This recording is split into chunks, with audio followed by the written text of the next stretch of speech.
संपूर्ण शिव पुराण कथा अध्याय 6। शिव पुराण के श्रवण की विधि। सौनक जी कहते हैं, सूत जी आप धन्य हैं एवं शिव भक्तों में श्रेष्ठ हैं।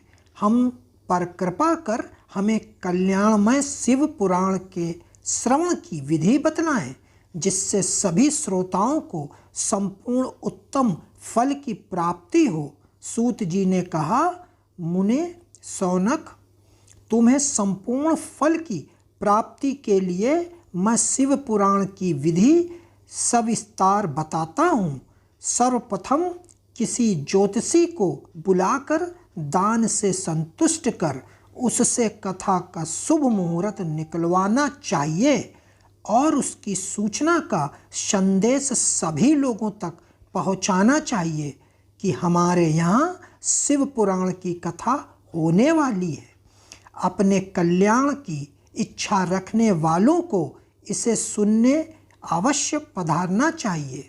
देश देश में जो भी भगवान शिव के भक्त हों तथा शिव कथा के कीर्तन और श्रवण के उत्सुक हों, उन सभी को आदरपूर्वक बुलाना चाहिए और उनका आदर सत्कार करना चाहिए।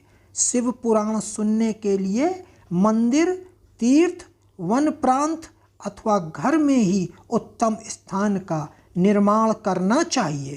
केले के खंभों से सुशोभित कथा मंडप तैयार कराएं। उसे सब ओर से फल, पुष्प, सुंदर चंदोवे से अलंकृत करना चाहिए। चारों कोनों पर ध्वज लगाकर उसे विभिन्न सामग्री से सुशोभित करें। भगवान शंकर के लिए भक्तिपूर्वक दिव्य आसन का निर्माण कराना चाहिए तथा कथावाचक के लिए भी दिव्य आसन का निर्माण कराना चाहिए। नियम पूर्वक कथा सुनने वालों के लिए भी सुयोग आसन की व्यवस्था करें तथा अन्य लोगों के बैठने की भी व्यवस्था करें।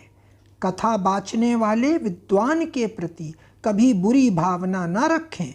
संसार में जन्म तथा गुणों के कारण बहुत से गुरु होते हैं, परंतु उन सब में पुराणों का ज्ञाता ही परम गुरु माना जाता है।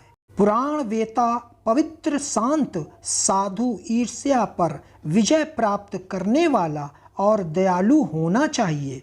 ऐसे गुणी मनुष्य को इस पुण्यमयी कथा को बाँचना चाहिए। सूर्य उदय से 3:30 पहर तक इसे बाँचने का उपयुक्त समय है।